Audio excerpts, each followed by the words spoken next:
You know, there are American heroes who don't like this idea. Now is the time to overrule this administration's pledge to mediocrity. Neil Armstrong, Gene Cernan have both testified against commercial spaceflight in the way that you're developing it, and I wonder what you think of that. I was very sad to see that, because those guys are, those guys are heroes of mine, so it's really tough.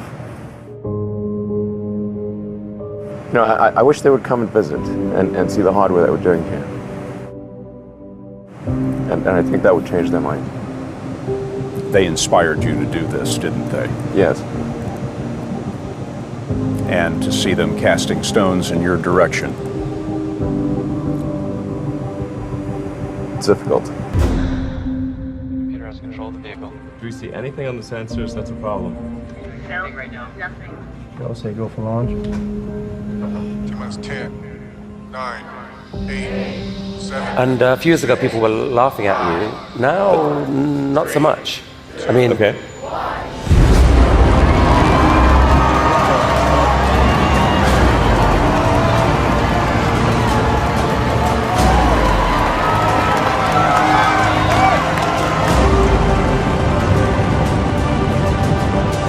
It's about believing in the future and thinking that the future will be better than the past.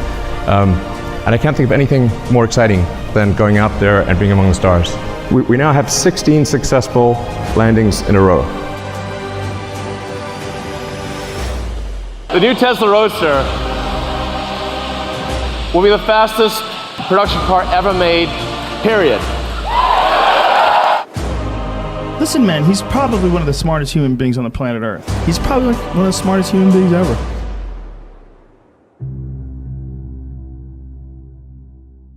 Some people think I'm an alien. It's like Elon Musk has been beamed down from another planet to show us mortals how to run a company. Not true.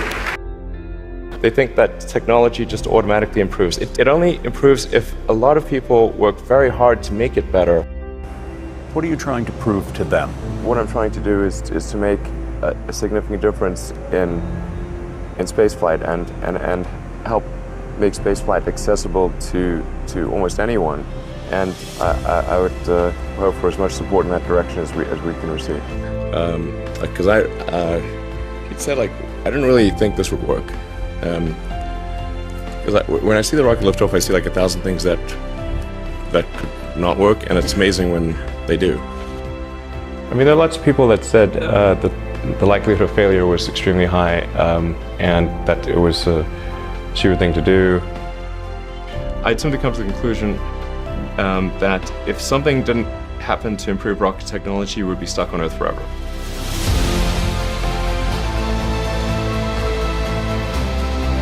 But I think it's going to open up a sense of possibility. I think it's going to encourage other companies and countries to say, hey, if SpaceX, which is a commercial company, can do this, and nobody paid for Falcon Heavy, it was paid for with internal funds, then they could do it too. So I think it's going to encourage other countries and companies to raise their sights and say, hey, we can do bigger and better, which is great. We won a new space race. SpaceX and Tesla almost didn't survive. I mean, it came very close to perishing as companies. In 2008 and 2009, with the Great Recession, was an extremely close call. Probably not the guy that most people would bet on. Who wins? It's like a little kid fighting a bunch of sumo wrestlers. Usually the sumo wrestlers win. We're a little scrappy company. Every now and again, a little scrappy company wins. And I think this will be one of those times.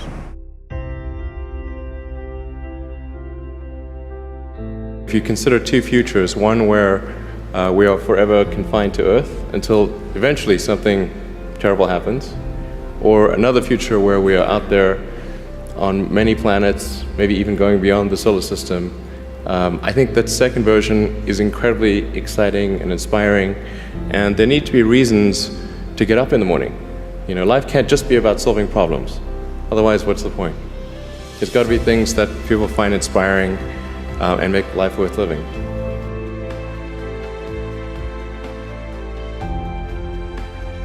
The thing that drives me is that I want to be able to think about the future and feel good about that. We're doing what we can to have the future be as good as possible. To be inspired by what is likely to happen, and to look forward to the next day.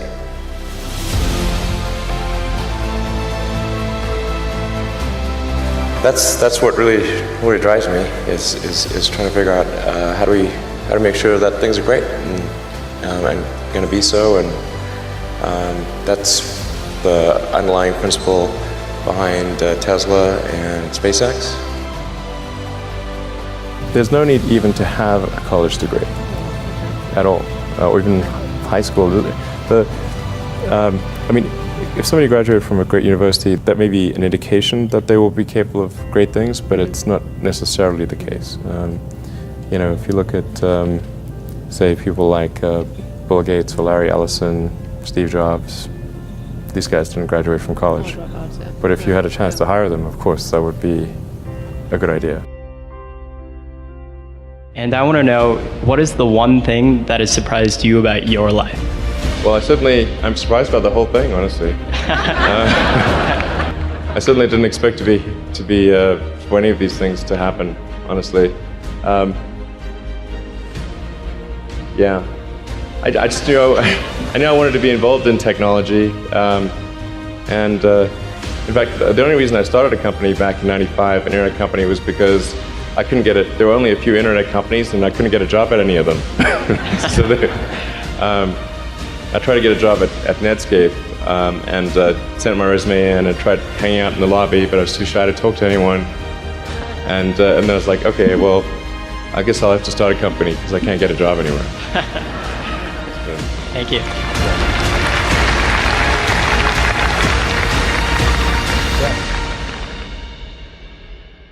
I wouldn't say I'm fearless. In fact, I think I feel fear quite strongly.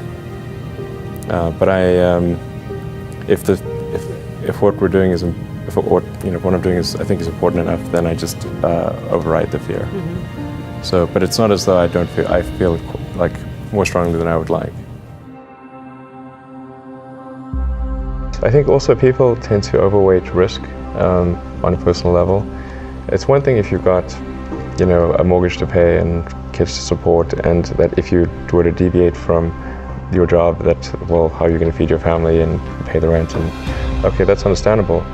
But let's say you're young and you're just coming out of college or coming out of high school or whatever. What do you risk?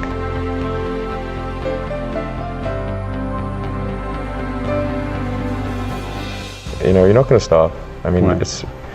It's really certainly not in any kind of modern economy. It's so easy to earn enough money just to live somewhere and eat food.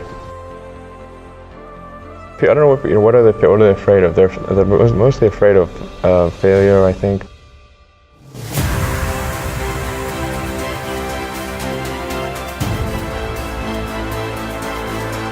People should be less risk averse when there's not much at risk.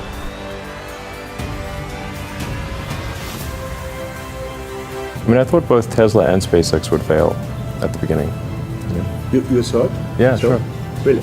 Of course. But nevertheless, you put all your money in that. I expected to lose it. Well, technically, what I thought was, well, I'll take half the money from PayPal, and if I lose half of it, that's okay. But then, of course, the companies encounter difficulties, and then I have a choice of either let the company die or put all the money into the companies. And so I really didn't want the companies to die, so I put all the money in the companies. Yeah. And then I had to borrow money from friends to pay living expenses. I don't ever give up. I mean, I'd have to be dead or completely incapacitated.